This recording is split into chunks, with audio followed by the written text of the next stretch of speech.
घर घर भक्ति की शक्ति चैनल में आपका स्वागत है। भगवान श्री कृष्ण कहते हैं, आपका मन काबू में हो सकता है और नहीं भी हो सकता है। इसके परिणाम अलग अलग है। अगर आपका मन आपकी नहीं सुनता है तो कुछ समय बाद जब वह उल्टा सीधा काम करने के बाद शांत होगा तो आपको बड़ा दुख होगा।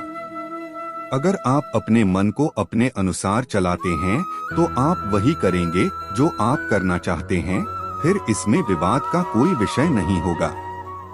आपका अंतिम लक्ष्य क्या है या आपके काम को लेकर आपकी नीति कैसी है, इसका बहुत बड़ा प्रभाव पड़ता है।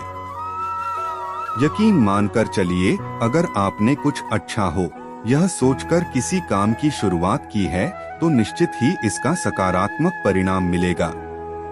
क्षणिक सुख और दुख सबसे भयानक होता है।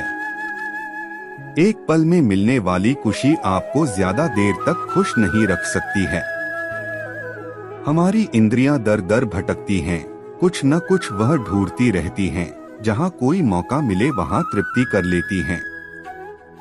उस वक्त या उस एक क्षण के लिए आपको अमृत का स्वाद मिल सकता है, लेकिन अंत में आपको इसका पछतावा करना पड़ेगा।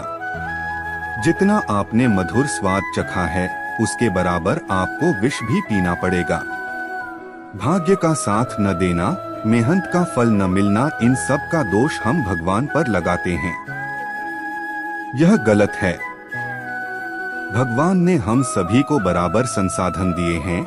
हाँ, हो सकता है किसी को कुछ ज्यादा अमीर बना दिया हो या किसी को शरीर से अपंग बना दिया हो, लेकिन इसका भी एक विशेष कारण होता है। जो मिला है उसको स्वीकारें। भगवान भी आपको इसी स्थिति में देखना चाहते हैं।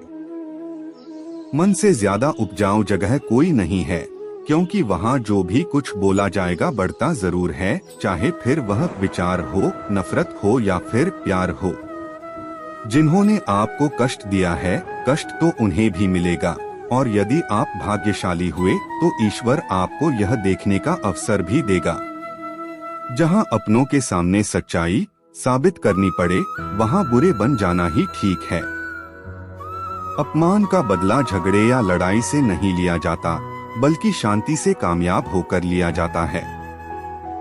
आशा और विश्वास कभी गलत नहीं होते। यह हम पर निर्भर करता है कि हमने आशा किससे की और विश्वास किस पर किया। कभी कभी आप बिना कुछ गलत किए भी बुरे बन जाते हैं, क्योंकि जैसा लोग चाहते हैं आप वैसा बन नहीं पाते। श्री कृष्ण कहते हैं कि जो लोग किसी सच्चे व्यक्ति का दिल तोड़कर किसी तीसरे के पास खुशी ढूंढने के लिए जाते हैं, वह अक्सर धोखा खाते हैं। जब कोई हाथ और साथ दोनों ही छोड़ देता है, तब कुदरत कोई ना कोई उंगली पकड़ने वाला भेज देती है। उसी का नाम कान्हा है।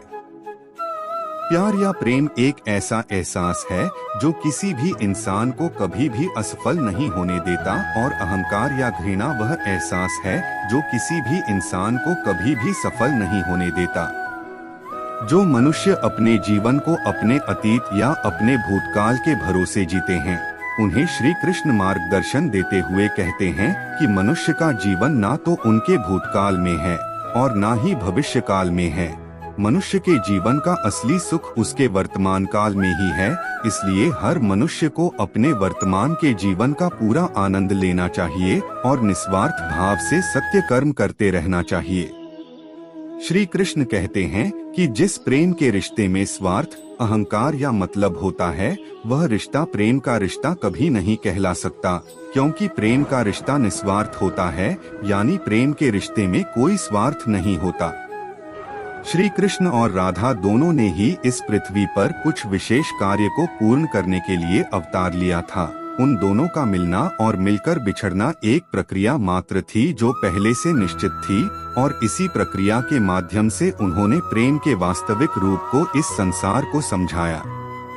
मुश्किलें केवल बेहतरीन लोगों के हिस्से में आती है, क्योंकि वही लोग उसे बेहतरीन तरीके से अंजाम देने की ताकत रखते हैं।